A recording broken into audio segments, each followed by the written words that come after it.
afortunadamente doy clases en una universidad tecnológica que las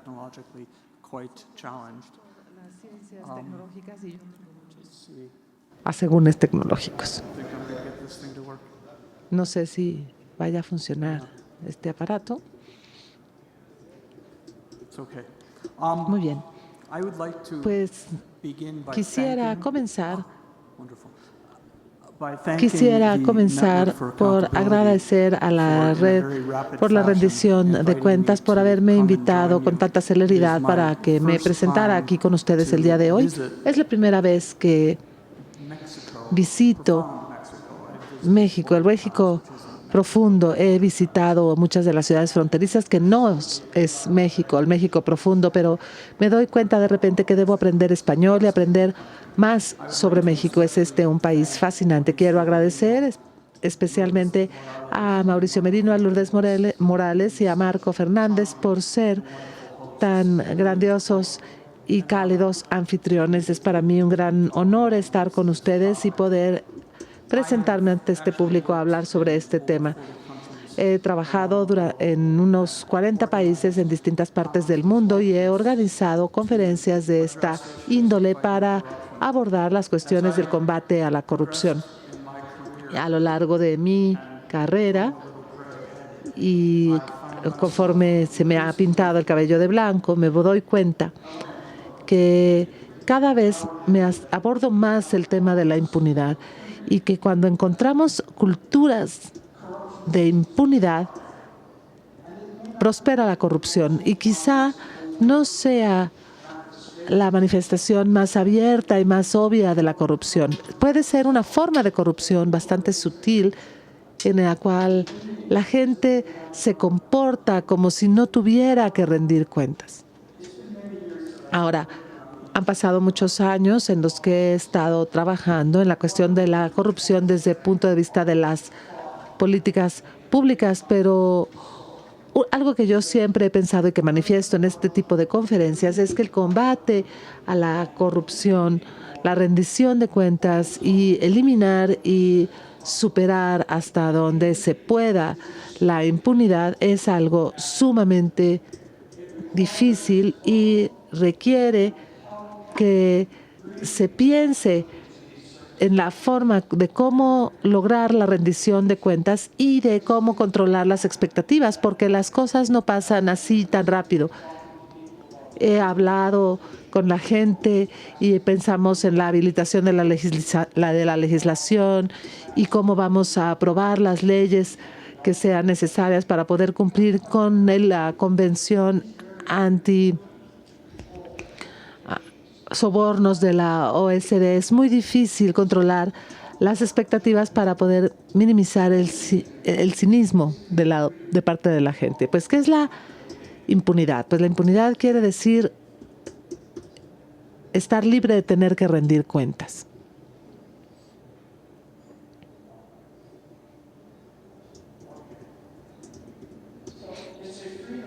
La impunidad significa no tener libertad de tener que rendir cuentas, pero la impunidad no nada más ocurre en el sector público, no nada más es un sentimiento que tienen los funcionarios públicos que sienten que pueden hacer lo que quieran hacer y que no tienen que responder por sus acciones. También existe en el sector privado, en donde hay compañías que contaminan. Por ejemplo, México es un estado productor de petróleo.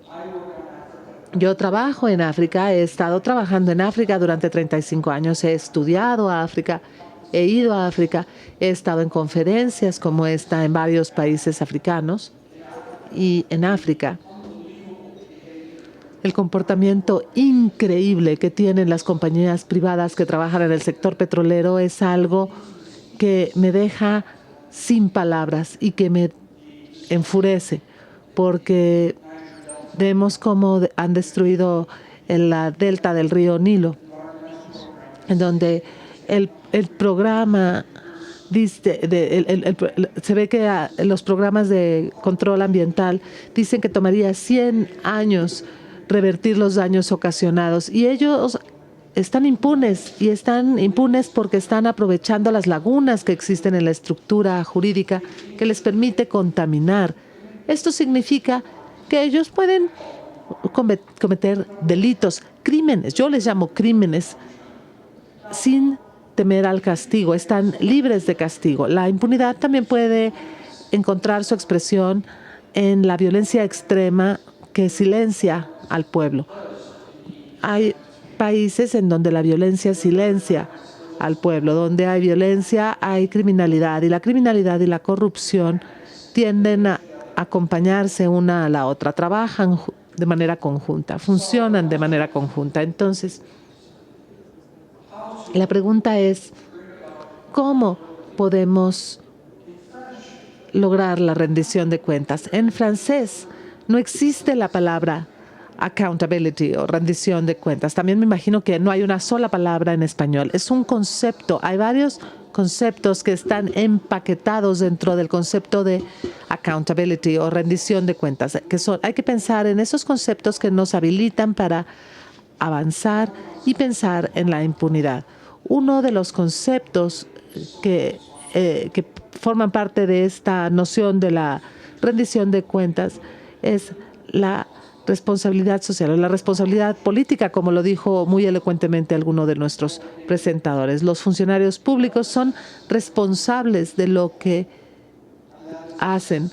Otra parte es el control, hay que decir, cómo en las operaciones del sector privado, las dependencias gubernamentales pueden imponer controles sobre la forma en que esas entidades que ellos vigilan no abusen de sus cargos con impunidad.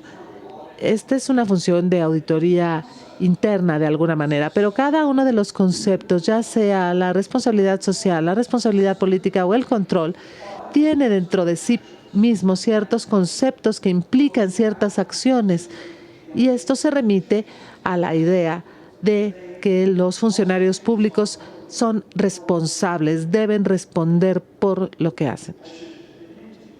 Debo admitir que a las 3 de la mañana, anoche, que por supuesto eran las 11 de la mañana en Bordeaux, me desperté y me puse a pensar que iba a hablar acerca de diversos casos africanos en donde la impunidad es un tema. Pero creo que no, voy a hablar acerca de los exportadores de petróleos. Acabo de publicar un libro que se llama El desarrollo y la democracia petrolera en África, en donde hago un análisis de diversos países, y pensé que voy a hablar acerca de Angola y de Nigeria.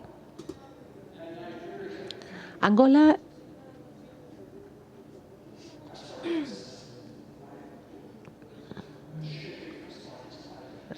lamento estar pasando de una a otra diapositiva. Bueno, Angola y Nigeria son de los dos grandes productores de petróleo.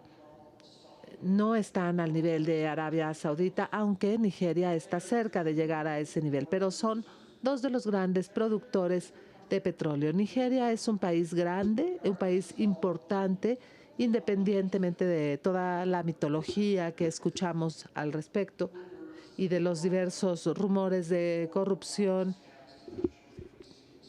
y de todos estos escándalos de 419 que recibimos, que yo recibo en inglés o que ustedes reciben en español, diciéndoles estos correos electrónicos que podrían ustedes recibir esta herencia de muchos millones de euros o de pesos. Pero bueno, Nigeria es uno de los grandes exportadores de petróleo en el mundo. Fue colonizada por los ingleses en 1850 y se independizó en 1960. Tiene 3 civilizaciones que están en conflicto entre ellas, más de 400 pueblos, distintos grupos étnicos que tienen distintas costumbres y en muchos respectos hasta civilizaciones distintas. También ha sufrido una guerra civil que ha sido muy destructiva, una dictadura militar, y en 1999 logró una transición a la democracia. Como la mayoría de las democracias tiene sus defectos, la democracia estadounidense, por ejemplo, también tiene sus fallas. Yo creo que no existe la democracia perfecta excepto en los libros académicos. Pero bueno, Nigeria logró cambiar a ser una república federal y en muchos aspectos es similar a México. Económicamente hablando, tiene un gran sector comercial, tiene sector minero y dependiendo del autor al que lean, podrán encontrar estimaciones de hasta 180 millones de personas. O sea, es un país grande con una gran población y que tiene una gran fuerza económica. Tiene reservas probadas de petróleo de 37,000 millones de barriles. Es la 10ª reserva de petróleo más grande del planeta. Esto es un factor fundamental.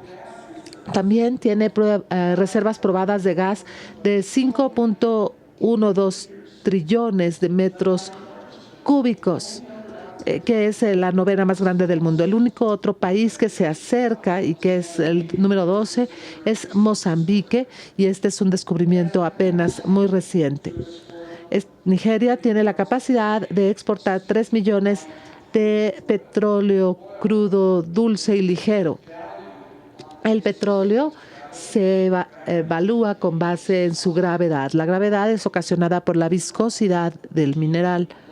Y cuanto menor sea la viscosidad, más espeso será el petróleo. El petróleo nigeriano es bastante delgado, bastante ligero, tiene entre 35 y 37 grados de gravedad y tiene un contenido muy bajo de sulfuro de hidrógeno que lo hace dulce. Entonces, es bastante fácil refinarlo. ¿Por qué es importante esto? Pues porque es muchísimo dinero. Las empresas petroleras les gusta mucho este petróleo crudo, dulce, ligero, porque la refinación es una de las áreas que representan las mayores utilidades para las petroleras y es un incentivo para que las petroleras puedan comportarse de manera menos que ética.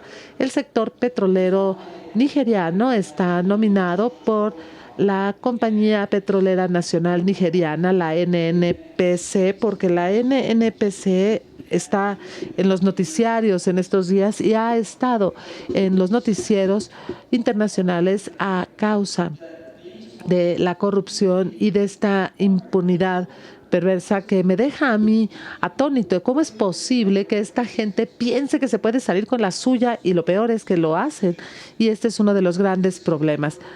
Nigeria es uno de los países signatarios de la Iniciativa de Transparencia de las Industrias Extractivas y se somete a sus auditorías, y cuando hacen todo este análisis se dan cuenta que no es una cuestión de comportamiento malo de los nigerianos, sino de otros. Entonces, vemos que la NNPC recibió más dinero que el que declararon haber recibido, pero se puede demostrar lo contrario también. Entonces, hay varias preguntas que tienen que ver con la competencia. Angola, que es un país que en el occidente africano, en la costa occidental de África, es un país fascinante. Fue colonia portuguesa. Los portugueses dominaron a Angola de una manera despiadada. Hay muchísimas historias que uno puede contar respecto de Angola. Cuando Marcelo Caetano gobernó Portugal y fue derrocado por los generales, ellos inmediatamente se deshicieron de sus colonias en todo el mundo. En 1975 fue que Angola logró su independencia y de inmediato surgió una guerra civil entre 3 facciones principales que representaban a 3 grupos étnicos distintos dentro del país. La guerra concluyó en el año 2002 y surgió la oligarquía liderada por un clan que ha dominado la política y la economía. Este es un país muy rico, tienen diamantes, tienen oro, tienen altiplanos en donde pueden producir café arábiga y también tienen petróleo. Y de hecho el petróleo, casi todo el petróleo, de hecho, a excepción de una pequeña porción en el enclave de Cabindo, son reservas marítimas en aguas profundas. Tienen reservas probadas de casi 8.4 mil millones de barriles y reservas probadas de 308 mil millones de metros cúbicos de gas natural. Su capacidad en producción pico, y ahora todo esto es en aguas profundas y son marítimas las reservas y tienen la capacidad de poder exportar más o menos 1.75 millones de barriles por día. Tienen una compañía petrolera nacional que se llama Sonangol, que está entre las empresas más influyentes y más competitivas del mundo en general. Esta gente está siendo capacitada en las mejores universidades de todo el mundo y son rudos y hacen bien su trabajo. Son buenos ingenieros, son buenos directivos.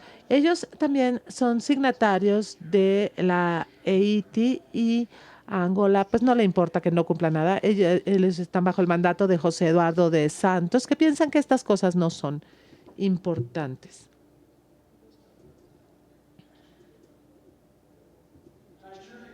Nigeria. Voy a regresar a Nigeria. En 1957 se descubrió el petróleo en Nigeria. El régimen fiscal que adoptó Nigeria se basaba en el modelo británico de las concesiones adoptadas y agregaron algunas formas de coinversión. Y aquí hay en las asociaciones en participación o las coinversiones, requerían que se buscara efectivo y que hubiera una participación continua de la NNPC. Había leyes que decían que debía haber participación nigeriana en cada uno de los contratos. En los años 80 y en los años 90, los nigerianos cambiaron el régimen contractual, el régimen fiscal, para tener contratos de producción compartida que presentaban una dinámica de licitación para porciones de los contratos y algunos bonos de firma. Estos bonos de firma son como la miel para las abejas, o sea, atraen a funcionarios corruptos y esto es comprensible porque por lo general tienen una cantidad mínima de 50 millones de dólares que se multiplica y llega a los cientos de millones de dólares de manera muy rápida.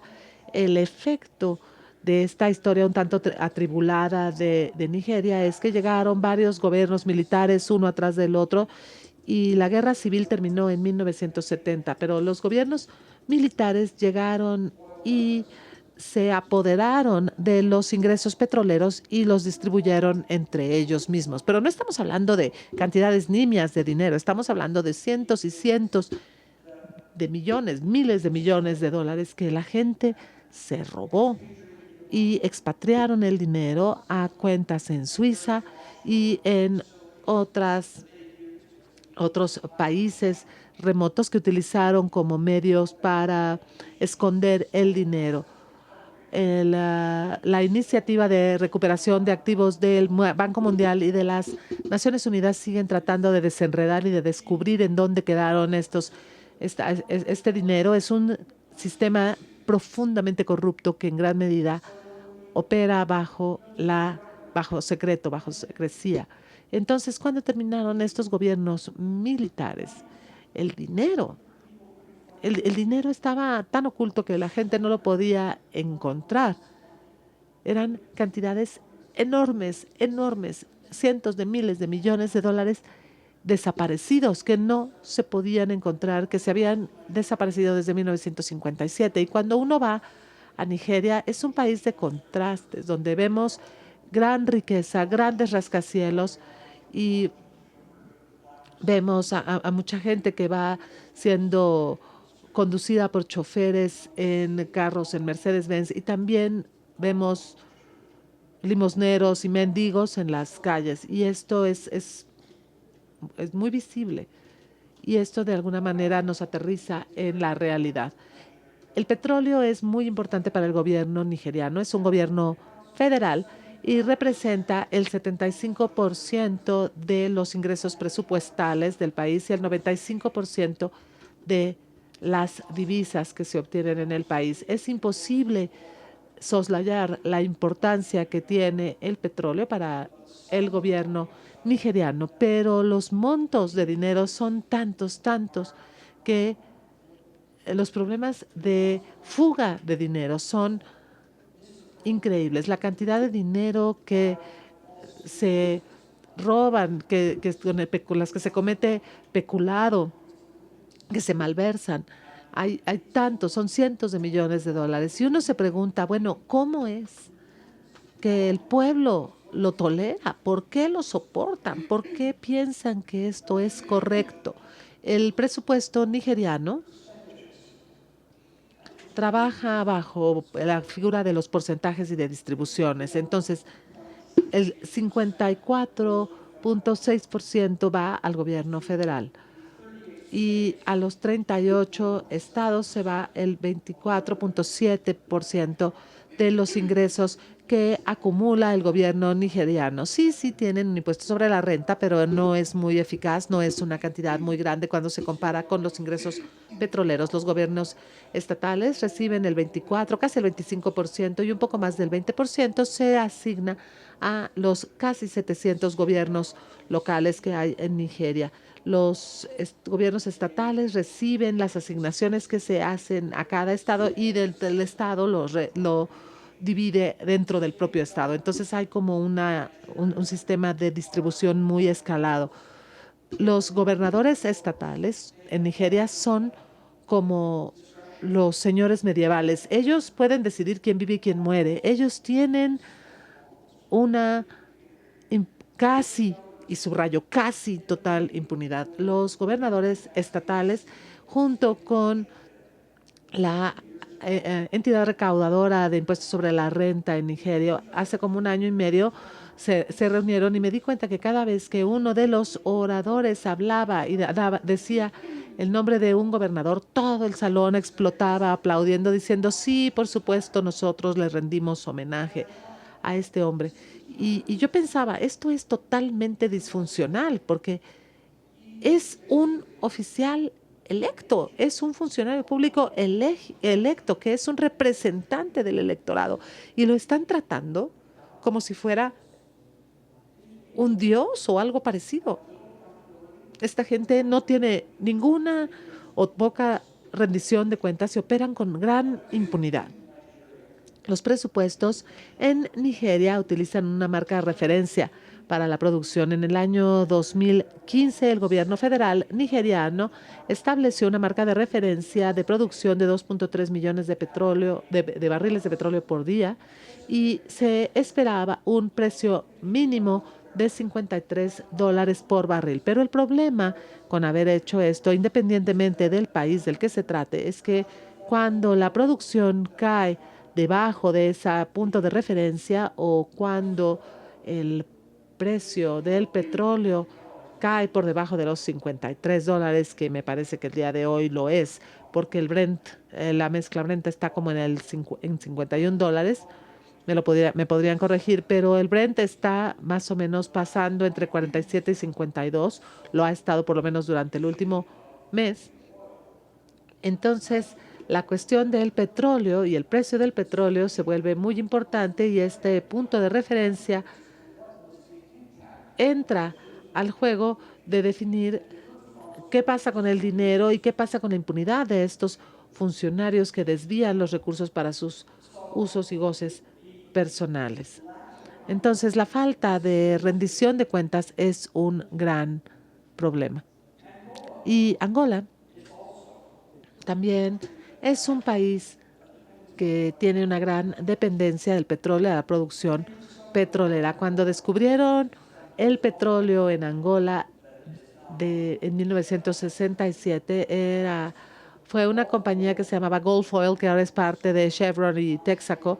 Ellos descubrieron algunas reservas en tierra firme y la mayor parte de Angola está al sur del río Congo y ahí descubrieron las reservas y su presupuesto depende del petróleo, pero en 1967 eran una colonia portuguesa y los portugueses establecieron un sistema de concesiones con Gulf Oil y entonces empezaron ellos a demarcar las reservas por bloques en el océano que después subastaron, dieron acceso, dieron licencias y el gobierno angolano utilizó los recursos exclusivamente para extraerlos. Había una historia donde decía que el petróleo de Angola estaba siendo protegido por las tropas cubanas que estaban protegiendo las instalaciones de las compañías estadounidenses para que no hubiera una insurgencia estadounidense que estaba en el campo estadounidense, que se pudieran aliar con con la Unión Soviética. O sea, son estas de las grandes paradojas que existen en la historia africana. Bueno, pues las autoridades de Angola son muy conservadoras. Ellos establecieron un punto de referencia de $43 por barril para su petróleo.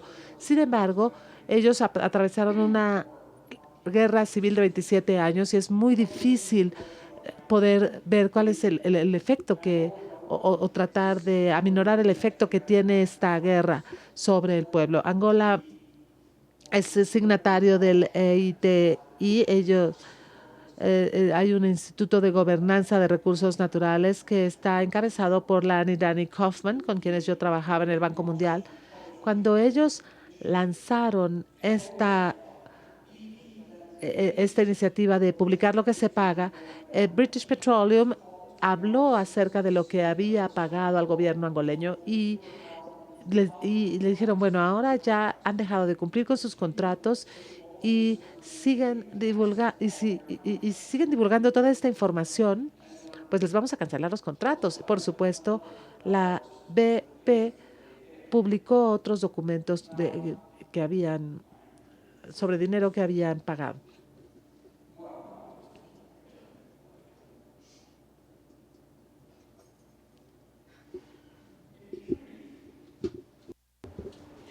La impunidad se basa en la confidencialidad. La impunidad se presenta cuando no hay acceso a la información. Los ciudadanos no lo conocen. Se negocian los contratos para el sector petrolero en secreto. La licitación se hace o solicitan las licitaciones, a veces se publicitan, a veces no son licitaciones públicas, y es por eso que la corrupción llega a ser muy elevada, con grandes montos en el sector petrolero, y entonces esto propicia la corrupción, y si hay impunidad, la gente tiene corrupción. También las prestaciones y los pagos de regalías también representan grandes sumas de dinero que van fluyendo a través del sector de los recursos naturales.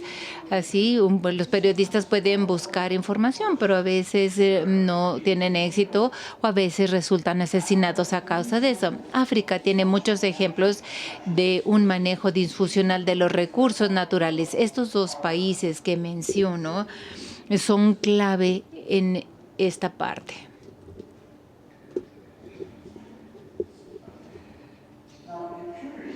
La impunidad. Y yo estaba pensando sobre la impunidad.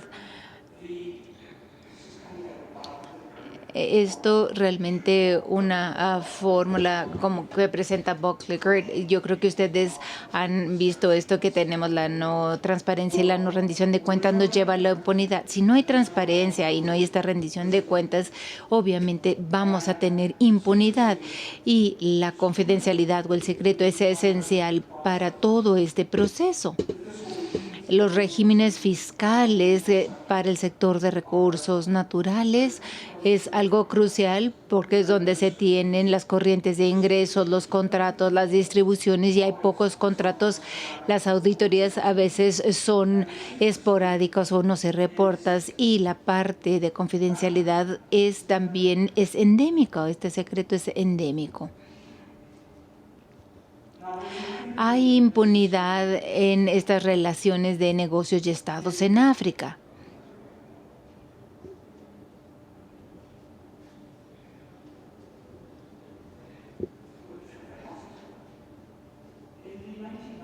En los 90, los fiscales franceses supieron de algunos pagos que se habían hecho a través de personas que eran socios del presidente Mitterrand. Y muchos de estos funcionarios eran personas, por decirlo, que tenían relaciones con las compañías, la compañía Aquitaine, que era una petrolera. Esto fue en los 90 y era común para ellos que fueran por la parte trasera para presentar y obtener contratos. Esto también se comentó en la OCDE. Tenían relaciones estrechas con varios de los líderes y en el 2003 hubo varios juicios que se iniciaron en Francia para 37 personas por el peculado de 400 millones de euros, uno de los escándalos más grandes en la historia francesa. Y ahí se presentaron varios pagos que se habían realizado por la compañía Shell y que estaban registradas en Gibraltar hacia Nigeria. Y estos fueron los inicios de lo que sigue siendo un escándalo que continúa todavía en este momento y que se están haciendo todavía investigaciones que se están realizando en Francia y en el Reino Unido. Y se le llama el escándalo TSKJ. Este escándalo es uno que tiene una gran corrupción a un gran nivel, donde hay funcionarios que se estaban comportando sin impunidad, sin rendición de cuentas. De hecho, es difícil encontrar realmente quienes participaron en este escándalo. Las investigaciones en Nigeria, el Reino Unido, Estados Unidos han implicado a varios actores corporativos, pero los que están en Nigeria todavía están en la calle, todavía tienen algunos de sus puestos. Y eso nos lleva hacia Nigeria cuando estaba bajo el control de los generales y quienes tomaban sus activos. Y Sani Abacha, quien dirigió Nigeria en los 90s, realmente era rapaz y realmente robó en grandes cantidades, robó dinero y expatrió ese dinero, enriqueció a su familia y él es una de las personas a quienes está buscando. Y cuando se piensan, bueno, ¿quiénes son algunas de las peores personas en este caso? Pues fue Abacha. El escándalo de TSKJ está relacionado con el proyecto de gas natural líquido de Nigeria. Para esto, primero, se tiene que enfriar a menos 260 grados centígrados. Este proceso tecnológico nos lleva a la construcción de lo que se llaman trenes. Estos trenes están valorizados a 1.000 millones cada uno en su construcción. Y el gobierno nigeriano pidió una cotización de 6 trenes para que se construyeran en la isla Boden, en la delta del río. Y la idea fue liquificar ese gas, descargarlo hacia carros tanques y luego venderlo en toda la región, así como de forma internacional. Pero recuerden que este es el productor, uno de los principales productores de gas natural. Tienen grandes reservas. Hubo 2 consorcios que presentaron cotizaciones para obtener el contrato. Era TSKJ, que es Tekex, que es una firma francesa, Schlumberger, también que era una filial en ese momento de Italia, Keller Brown y Root, que era una filial de Halliburton en los Estados Unidos, y Japan Gas. Ellos estaban compitiendo con BCAC. Parece un alfabeto, pero bueno, era Betel de los Estados Unidos, Toyota de Japón, Speedbot de Nigeria y Onsolo de Italia. Y estas cotizaciones fueron presentadas y se iba a hacer un anuncio sobre esto, pero el gobierno nigeriano de repente se detuvo. Estaban por hacer el anuncio, pero después de varias semanas hicieron el anuncio de que a quien se le había adjudicado el contrato era TSKJ. Mientras tanto, los investigadores en Francia empezaron a descubrir aquellos dineros que habían sido transferidos por esta compañía y que habían estado registradas en Gibraltar, que se llamaba bajo TriStar. Y el señor Jeffrey Tesler, que era un abogado, fue quien lo registró, quien hizo la transferencia hasta $180 millones hacia funcionarios nigerianos, quienes eran parte de los que adjudicaron estos contratos. Cuando leemos todo eso y cuando nos enteramos de esto y cuando vemos y juntamos las diferentes partes, suena como una novela de espías, ¿no?, que se escribe para el entretenimiento.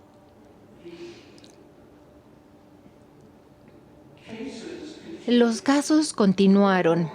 Estas 4 compañías TSK, JK fueron presentadas en el Departamento de Justicia de los Estados Unidos y de la Comisión de Valores de los Estados Unidos, y ellos tuvieron que pagar cientos de millones porque FCP, que la Ley de Prácticas Anticorrupción en el extranjero, mostraron los daños y tuvieron que pagar $175 millones para obtener contratos, o en lugares como en México, entonces pueden ser daños triples que se pueden presentar.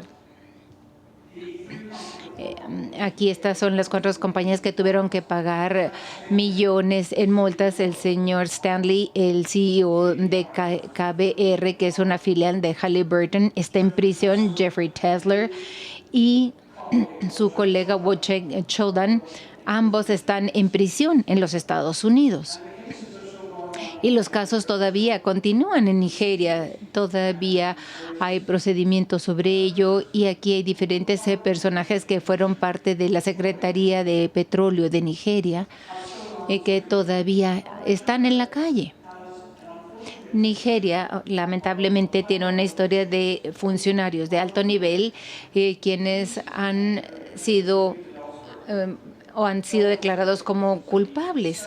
Por ejemplo, en el estado del Delta, que es el tercer estado mayor productor de petróleo en Nigeria, estaba bajo el liderazgo del gobernador James Ibori, quien también realizó peculado. Otro gobernador, Al-Masheba, también fue declarado culpable. Él era famoso porque se vestía como mujer para poderse escapar de las autoridades británicas, y se le arrestó en el aeropuerto de Heathrow y se le encontraron también dinero y después fue a prisión. Podemos decir que también fue perdonado por el presidente Goodluck Jonathan. Y les dijeron que este caballero, que de dónde venía, y yo, realmente no es un caballero porque es un criminal, Omar Sheba. Entonces hay calles que tenían su nombre, era un héroe, la gente lo adoraba. Y puedo decir que realmente tiene impunidad, se va a casa y celebran su llegada. Hay varios casos que se están presentando en la prensa en este momento. El exministro de Petróleo de Nigeria, la señora Disanne Alison Madueke, que ha estado bajo investigación. La semana pasada se le arrestó en el Reino Unido, en Londres. Brevemente se le detuvo en Londres y estuvo en interrogatorio por el peculado. Los británicos lo toman aquí con mucho cuidado, de manera muy seria, pero estas personas huyen a Inglaterra y ahí llevan su dinero, y que a veces tratan de lavar su dinero ahí. Son los métodos básicos que ellos hacen para hacer el lavado de dinero ahí. Así es que ella ha estado en interrogatorio en Londres, pero hay miles de millones de dólares. El director del Banco Central de Nigeria se le despidió por los miles de millones de dólares que faltaban, y se le preguntaba dónde está ese dinero. Entonces se le despidió. Ahora es el emir de que es un puesto muy importante en Nigeria, pero ha habido una reevaluación de contratos de petróleos. Entonces la pregunta es cómo poder resolver esta impunidad. Yo podría decir que aquí nosotros tenemos que ver también cuál es la política de una institución, que es la base para la corrupción. Va a haber cambios, porque si la gente piensa que está bien tomar ese dinero, pues la gente va a continuar haciéndolo, no va a cambiar. El cambio es difícil y para esto se requiere de educación y se requiere también de relaciones públicas y de capacitación, pero es muy difícil cambiar las normas, las reglas, los códigos, las leyes. A veces se cumplen, a veces no, pero a veces las leyes no están implementadas. A veces las leyes simplemente son enunciados. No permitimos la corrupción, pero bueno, si no se legisla para hacer una investigación también, entonces la situación va a continuar. Y luego la discreción tradicional, que es un problema también que tenemos, el tratar de poder resolver, para poder resolver la impunidad. La democracia, las elecciones, donde la gente pueda tener una vez. A la gente no le gusta saber que sus funcionarios están robando su dinero, porque es el dinero del pueblo que se están robando. Y las personas, el pueblo son los directores y los funcionarios están a su servicio. Entonces, si los funcionarios están robando el dinero de quienes los mandan, pues esto no está bien. No puedo pensar en una cultura donde esto sea aceptable. Ahora también, ¿cuál es el rol de los comités de cuentas? Los diferentes comités que se tienen, los parlamentos, son muy importantes. Es una rendición de cuentas vertical, es un proceso vertical, y luego las organizaciones de la sociedad civil también son elementos de rendición de cuentas vertical.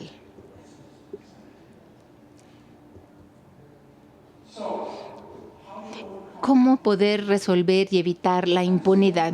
Yo diría que una manera es al tener una administración financiera pública eficaz. Demasiados gobiernos no tienen una práctica de la administración financiera pública eficaz. Esto es a nivel táctico, esta es la parte tecnocrática.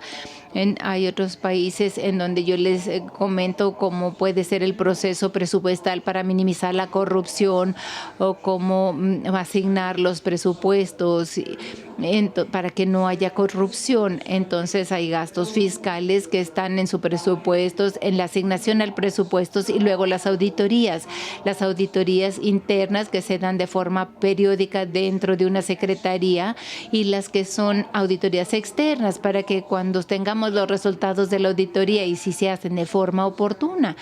Por ejemplo, si tenemos el presupuesto de un país que termina al 31 de diciembre,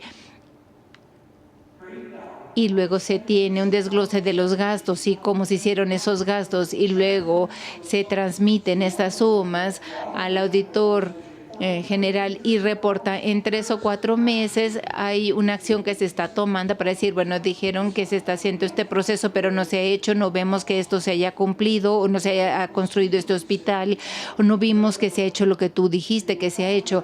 Entonces, si no se puede comprobar eso, hay que regresar ese dinero al gobierno, pero conforme avanza el tiempo y luego se convierte en años, que es lo que ha sucedido en Nigeria, esto ha sucedido durante años, hacen la auditoría y después de años se publicaron los resultados y la compañía que robó todo ese dinero ya desapareció, ya no está ahí. Ahora la rendición de cuentas horizontal, estas son las dependencias.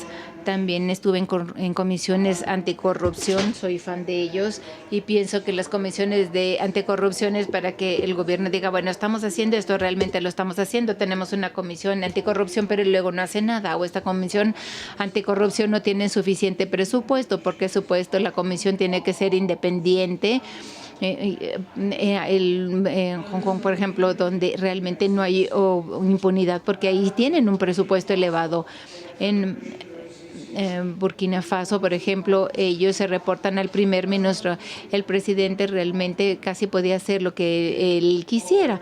En Bulgaria también ellos han tratado de establecerla también, y han establecido uno para el Parlamento y otro para la Secretaría de Justicia, que prácticamente no estaban haciendo nada porque tenían informes que representaban un conflicto, entonces no se hacía nada. En Timor del Este, para poder calificar a un UNSF, y su cumplimiento.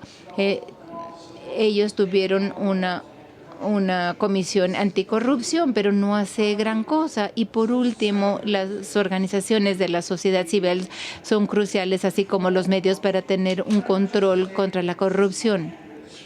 Y también voy a decir esto, que un sistema nacional para luchar contra la corrupción es una de las maneras, pero es un método multifacético. Pero aquí lo importante, y realmente esto es lo más importante, esto es un enfoque orientado a resultados. Las palabras están bien, los planes de acción están bien, pero si ellos no resultan o si no nos están dando resultados, es insignificante. Es simplemente de seguir trabajando sin tener un resultado. No puedo decirles en cuántos países he trabajado donde están haciendo este sistema. Muchísimas gracias. I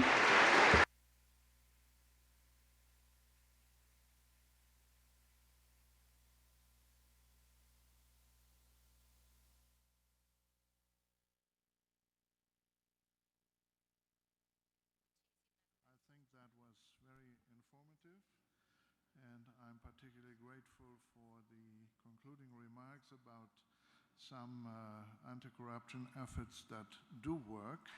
You may have noticed that we have been collecting questions while you were speaking. In fact, there are still some here. I tried to summarize these questions, and I propose that we have 2 rounds answering the questions that have come in. And I've tried to divide them into 2 different groups of questions that focus on different things. The first is that your presentation, particularly about the 2 countries and the relationships of oil and extractive industries, of weak governments and corrupt governments, and the fact that although for decades international aid has been trying to contribute to the development of these countries, as well as to the development and creation of something you might call states of law, the results and the successes have not been very great. Entonces, and so there were some questions with regard to that. So the first round of questions to you would be, what in your opinion would account for the weakness in states in Africa? Estos estados débiles en África, ¿la ayuda internacional ha contribuido a eso? Por ejemplo, al llevar dinero a estos países en donde se puede hacer esta asignación, pero no tienen que responsabilizarse de eso, o qué hay sobre la relación entre democracia y corrupción. Nigeria, lo mismo que Angola, hablando de manera formal, son de países democráticos, pero la democracia no ha reducido la corrupción. De acuerdo a su opinión, ¿por qué sucede de esta manera? Y por último, también hubo varias preguntas de que es fácil ver que viene desde esta perspectiva mexicana la pregunta si la pobreza y la desigualdad incrementa la corrupción y si tenemos que esperarnos hasta que se haya eliminada la pobreza y se haya reducido la desigualdad para que realmente seamos exitosas en la lucha contra la corrupción, o es a la inversa. Sin reducir de manera exitosa la corrupción, no podremos tener justicia social. Yo sugeriría que se tomen unos 7 u 8 minutos para responder a estas preguntas.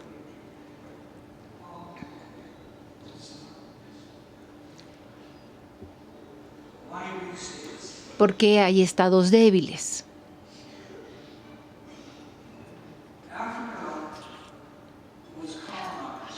África fue colonizada de manera general a finales del siglo XVII y el colonialismo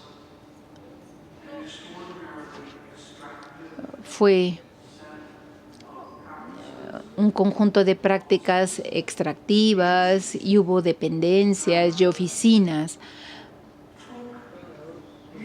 que tomaron los recursos. No estoy hablando de los recursos naturales, sino que hablo de dinero, de gente. Tomaron dinero y a la gente para actividades comerciales y se las llevaron a Europa. Extrajeron la riqueza y entre el 58 y en 1980 los países africanos obtuvieron su independencia y conforme obtuvieron su independencia, su capacidad para tener ingresos fiscales para proporcionar servicios básicos para su pueblo estaba muy limitado principalmente por la pobreza y por la falta de capital humano.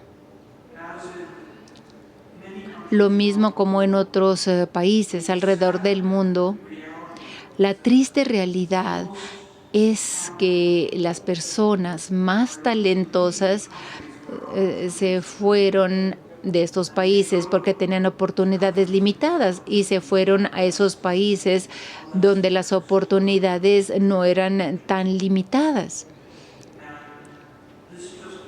Y esto es una realidad desafortunada, lamentable, en África especialmente, donde mucha gente se va o se quiere ir a Francia, a Londres, a Nueva York o a Washington y quieren estar ahí y pueden ganar dinero. Y muchas de estas personas son personas indudablemente brillantes. Entonces, ¿por qué estos estados débiles? Bueno, para poder tener un estado fuerte, pues deben de tener una base para construir un estado fuerte y para eso se requiere de años. También tenemos que ver la historia militar que han tenido, lo mismo que los movimientos que se han presentado y hasta la fecha. Y en los círculos académicos hay personas que todavía dicen que probablemente lo mejor para África sería tener una desarticulación de África, desvincular a África del sistema del mundo capitalista. Y creo que eso nos conduce también a la pobreza. Y no sé si esto responda a la pregunta o no de por qué los estados débiles. Ahora, la ayuda internacional, ¿cómo esto contribuye? Bueno, internacionalmente, yo estuve en el Banco Mundial durante casi 7 años y dejé el Banco Mundial porque me empecé a dar cuenta que el Banco Mundial realmente no está interesado en el desarrollo de estas organizaciones. Hay artículos de acuerdo en la sección 10 establece de que bajo ninguna circunstancia pueden tomar elementos políticos en cuenta para poder dar la elegibilidad. Y esta es una forma de respaldar a los dictadores. Entonces, si esto ayude a la asignación de fondos, bueno, yo no sé si esta sea la asignación de fondos, pero sí no se puede llevar a estas circunstancias que yo les estaba describiendo, que se presenta en estos países y que va a presentarse estos fondos que permanecen ahí después de que las compañías petroleras han obtenido el retorno sobre su inversión y los hechos que ellos tienen y que después de que obtienen estos grandes ingresos desaparecen. Entonces esto va creando como una renta y esta renta es lo que van a estar buscando estas personas. Entonces aquí el problema es cómo es que nosotros, realmente nosotros los que estamos aquí y otras personas como nosotros podemos lograr un cambio en estos sistemas de desarrollo mundial. Y cómo se puede hacer esta asignación para también tener una mayor rendición de cuentas de cómo se utilizan esos fondos. Jim Wolf también estaba mencionando de esto al hablar del cáncer de la corrupción y la democracia y la corrupción. Yo creo que esto no lo expliqué bien, pero Nigeria ha tenido En 1999 tuvieron elecciones y fueron muy difíciles. Hubo personas que murieron eso y después en el 2003 tuvieron elecciones y también fueron difíciles, corruptas, y luego en el 2007 fue un gran año. Cientos de personas resultaron muertas, fueron elecciones muy disputadas, pero la corrupción se esparció.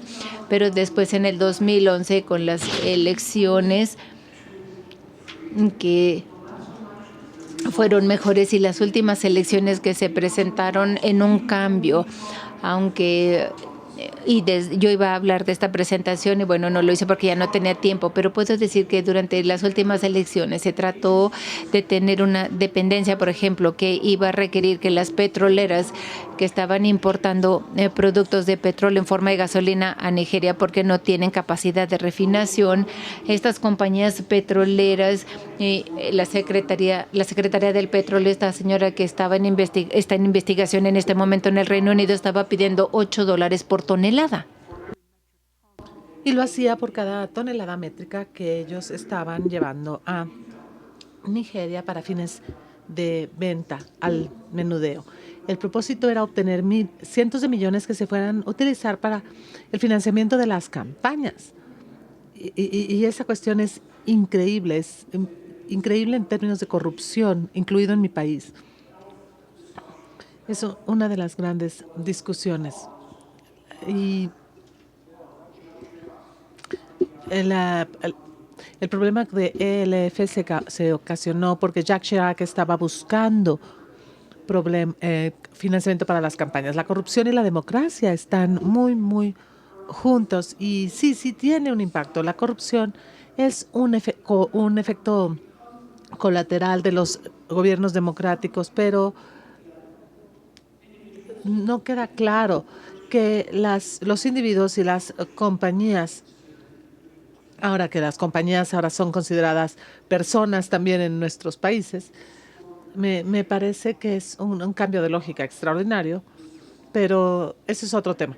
Yo creo que la democracia y la corrupción tienen una relación clara y la democracia impacta la corrupción y la corrupción impacta la democracia, pero en muchas democracias, la de mi propio país incluida, la corrupción es parte de la historia. Ahora, la cuestión de la pobreza y de la desigualdad, la inequidad. Esta es una pregunta buenísima, maravillosa y es un problema muy grande. La pobreza, la inequidad, los coeficientes de Gini son parte de lo que yo estoy haciendo en la Universidad de Bordeaux, que estoy armando un equipo de investigadores de Francia y de los Estados Unidos para que estudien las clases medias emergentes en África y las clases medias emergentes en América Latina, que son un tercio más grandes que lo que eran hace 15 años. Esto se sabe a través de un estudio que hizo el Banco Mundial hace unos años sobre el surgimiento de la clase media en América Latina. Cuando se tiene más crecimiento y más dinero en una economía, esto no significa necesariamente que se vaya a reducir la desigualdad. Es bien conocido que se puede tener un aumento en el PIB y que no necesariamente habrá una reducción en la inequidad. La inequidad, no sé siquiera si lo puedo decir porque no tengo una respuesta clara para esta pregunta. ¿Va a aumentar la corrupción? Yo no sé que sea más una cuestión no es una cuestión de inequidad, es una cuestión de impunidad y de que la población debe trabajar en reducir la impunidad de los funcionarios públicos para que respondan de sus cuentas. La gente que es pobre no se percibe a sí misma como pobre. O sea, si uno le pregunta a la gente a qué clase perteneces, uno puede llegar a las reservaciones de los indios americanos en Estados Unidos y preguntarles ¿qué clase eres? Ellos dicen clase media. O alguien de la universidad les viene y le dice eres muy pobre, pero ellos no se perciben así. Eso depende de su perspectiva. Pues muchas gracias. Para la segunda ronda tenemos muchas preguntas, así que tuve que resumirlas. Mis disculpas a quienes tengan preguntas, algunas de ellas muy técnicas que no se van a responder, pero vamos a tratar de conjuntarlas en 2 bloques de preguntas.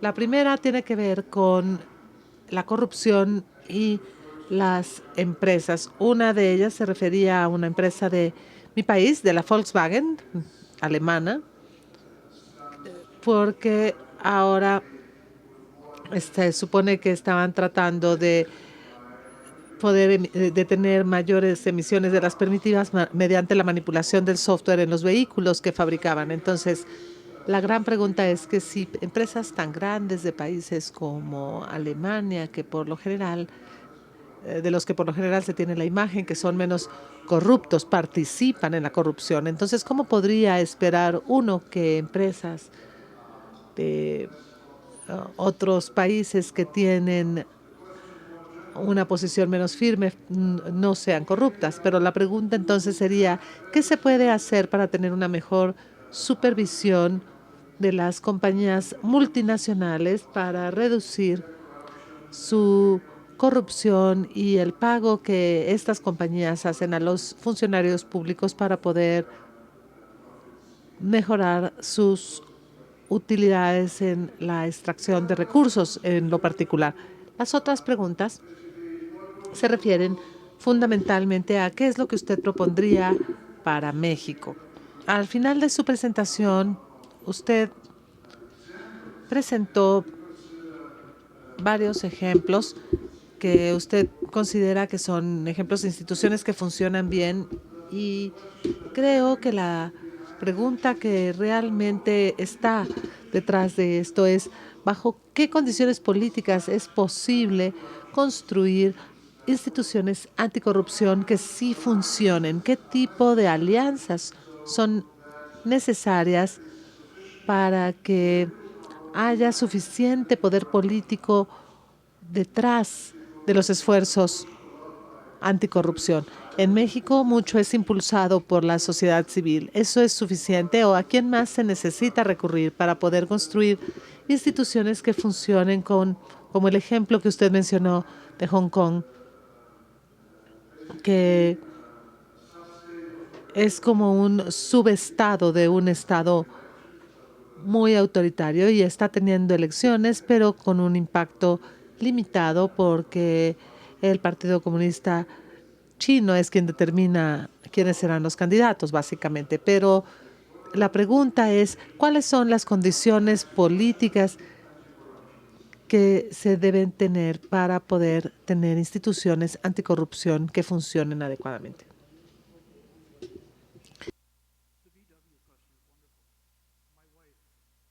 Tu pregunta es maravillosa porque mi esposa compró un Volkswagen Diesel y totalmente se enganchó con esta publicidad creyendo que estaba comprando un vehículo verde, si es que así podemos etiquetar lo que es ecológicamente responsable. Entonces compró este vehículo y de hecho produce 40 veces la contaminación que produce mi carro, que funciona y que opera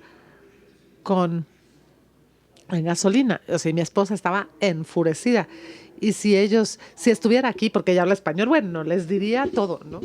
Pero bueno, Alemania. Si yo implicara que los países no son o no son, no lo haría bien, porque no es un problema, la corrupción no es un problema de México, o de Timor del Este, o de Nigeria, o de África. Es un problema mundial. Y la administración actual está involucrada en varios escándalos. La discusión que hablaba del escándalo de ELF, el escándalo de ELF se facilitó mediante redes construidas por la gente que había acudido a la Universidad Elite francesa, a la Escuela Nacional de Administración, que produce a los líderes de Francia. La Escuela Nacional de Administración tiene una red Y esta era una red. Luego estaba la red de líderes africanos y luego la red de empresas comerciales que tenían intereses en África y en Francia. Y toda esta discusión respecto a ELF es que no se trata de un problema africano, se trata de un problema humano. O sea, Francia tiene un problema de corrupción muy severo y cada tanto tienen escándalos. Los Estados Unidos también tienen escándalos periódicos que llevan a todo tipo de cambios. Cuando se hablaba acerca de las reformas en contra de la maquinaria política, se hizo una ley en 1984, o cuando se hablaba de los escándalos que nos han costado miles de millones de dólares a final de cuentas. Ahora, la manera de tratar de reducir la corrupción es a través de reducir la capacidad de los sobornadores, de quienes pagan los sobornos en transacciones corruptas. O sea, está el que toma el soborno, pero está quien paga el soborno. Entonces se trata de sancionar y de castigar a ambas partes. O debería ser posible poder establecer alguna institución de esta manera que pudiera reducir la corrupción. La FCPA es una institución que intenta hacer esto, pero hay gente que es muy cínica y que no le importa, y tanto como lo son con otros esfuerzos. En Hong Kong había gente que se reía cuando les decía que me decían, ay, por supuesto, sí sabes que la ACAC quiere decir yo puedo aceptar efectivo, I can accept cash, la ICIC. Entonces, estas cosas así no funcionan bien.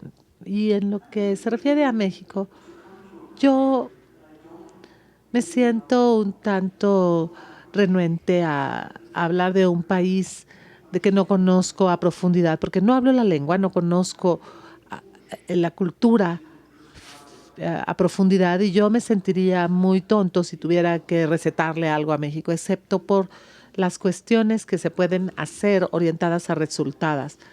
O sea, yo me siento un tanto renuente a entrar en Honduras sobre el tema, porque no he dedicado mi carrera a aprender a México. Si lo hubiera hecho, me sentiría muy cómodo haciéndolo, pero esta es la primera vez que vengo a México. Llegué aquí el sábado en la noche y me voy hoy en la noche. Entonces, yo creo que debo ser muy político al respecto.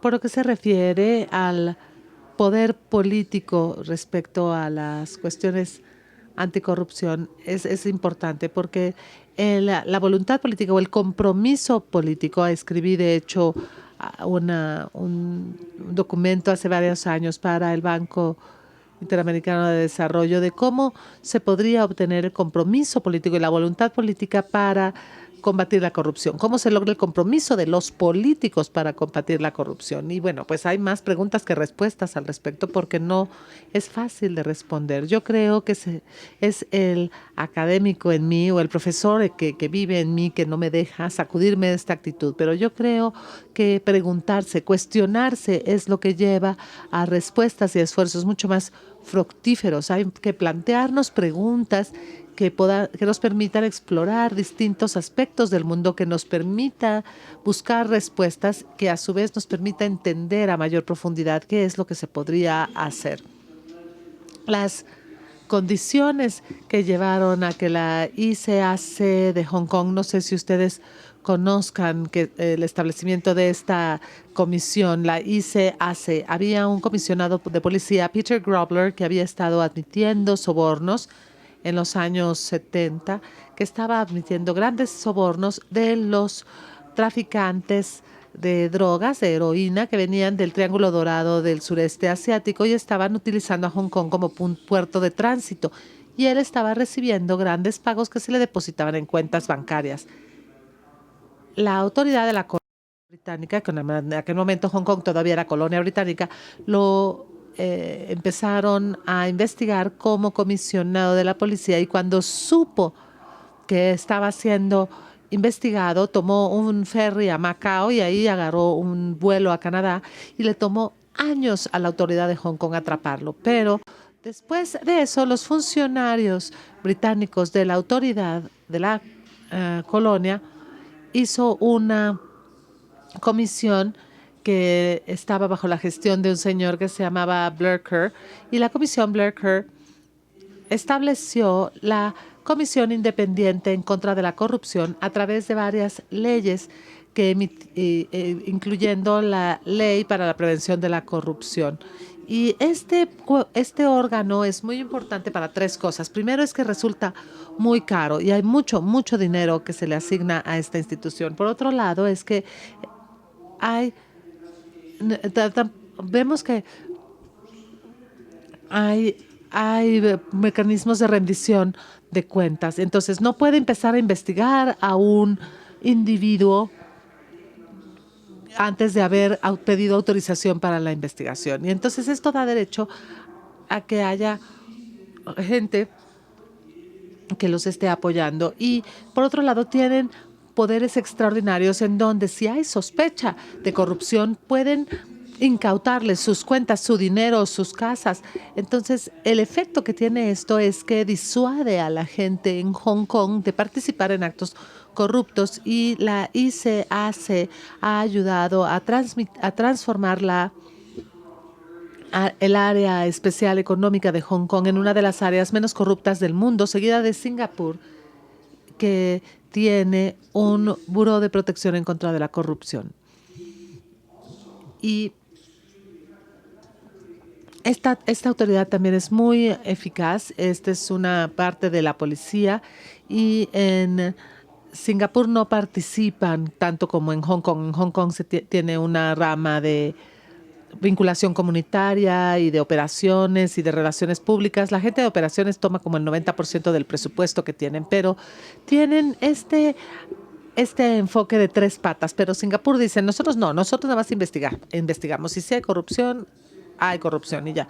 Ahora, Singapur está dentro de los países menos corruptos del planeta. Fue una respuesta muy larga, pero espero que esto pueda dar un indicio de las condiciones políticas que se necesiten. Y bueno, sí atraparon a Gobler, lo regresaron y creo que hasta se murió en prisión.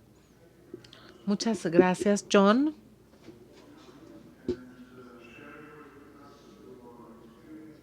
Muchas gracias, John, por haber compartido tus experiencias y por las conclusiones que nos has dado de estas experiencias. Con esto se concluye esta conferencia o esta parte de la conferencia y vamos a proseguir. Muchas gracias y creo que habrá quien presente la próxima sesión. Muchas gracias.